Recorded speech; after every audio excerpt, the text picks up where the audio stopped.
Reitor, eu vou interromper o senhor um pouquinho, vamos chamar Maicon Leão de novo, porque ele está com informações da apuração para presidente do país. Maicon.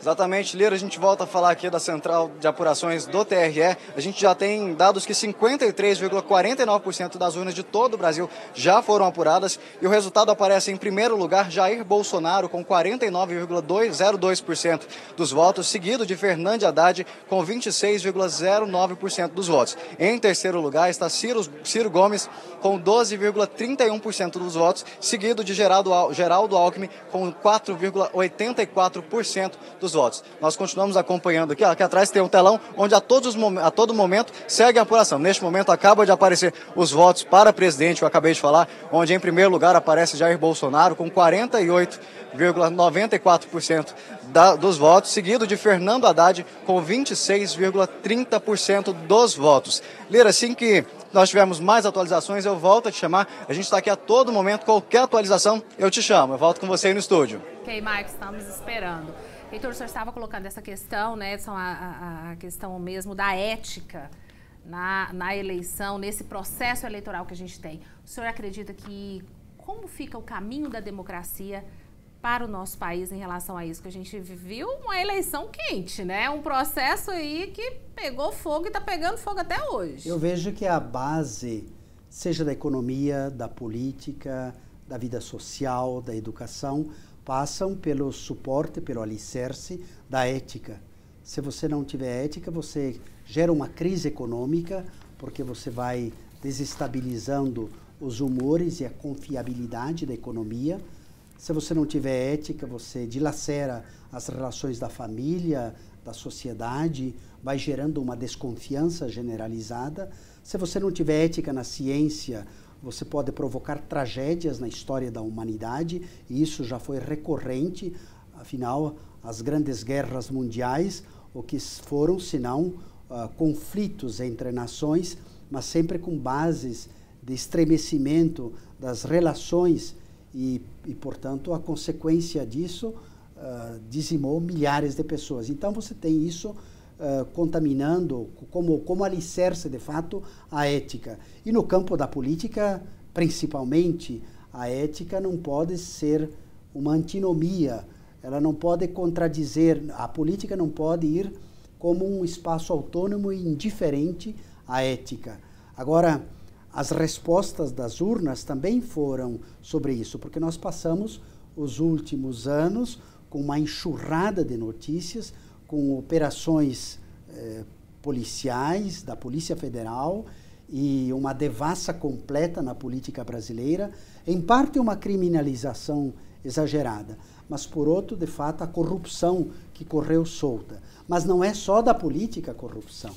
A corrupção também caminha, está entranhada no coração da sociedade.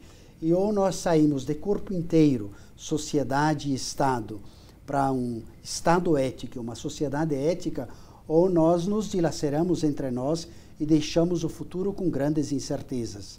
Então, esses dias, semana passada, nós tivemos o caso de um caminhão aqui numa das GOs, em que o caminhão tombou, carregado de frango, e foi saqueado.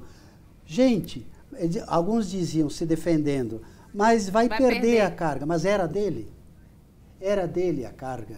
Então, isso é um pouco um sintoma de como a sociedade se comporta no momento que não está sendo vista ou no momento que acha que pode ter uma vantagem. Daquele ambiente, daquelas famílias também, é que vem gente para a liderança, na comunidade, no bairro, na associação, no município, no Estado, no país. Não é que o Estado está corrompido, a sociedade está ilesa e imune a isso. O Estado, de alguma maneira, repercute, retrata o que é vivência da sociedade. Então, não se trata de um mero moralismo, mas de dizer que a sobrevivência da vida social, ela passa pelos caminhos da ética. E tem um outro componente também muito importante.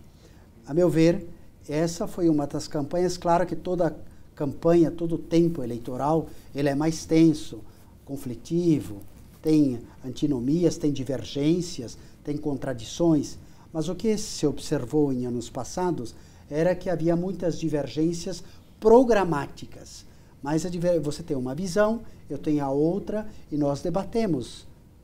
Um com o outro debatemos um conjunto de ideias sobre uma visão de sociedade. Mas me parece que isso se acentuou agora, uma divergência, um tensionamento e uma polarização que é pessoal, é contra a pessoa do outro. Seja os candidatos liderando isto, seja as redes sociais. Você observa quem tem grupo de família, como as famílias brigando entre si. Virou uma confusão. E depois fazer as pazes. E depois das eleições. Porque a questão é que as eleições terminam hoje, se houver segundo turno para presidente, então está bem, daqui a alguns dias, mas depois é preciso da governabilidade em Goiás e no país, e na família é preciso de paz e convivência. É verdade. Então nós temos que pensar sempre um pouco à frente, um passo à frente. Como é que nós apresentamos ideias diferentes, mas com espírito de tolerância, de respeito e vendo os passos seguintes, porque a vida continua.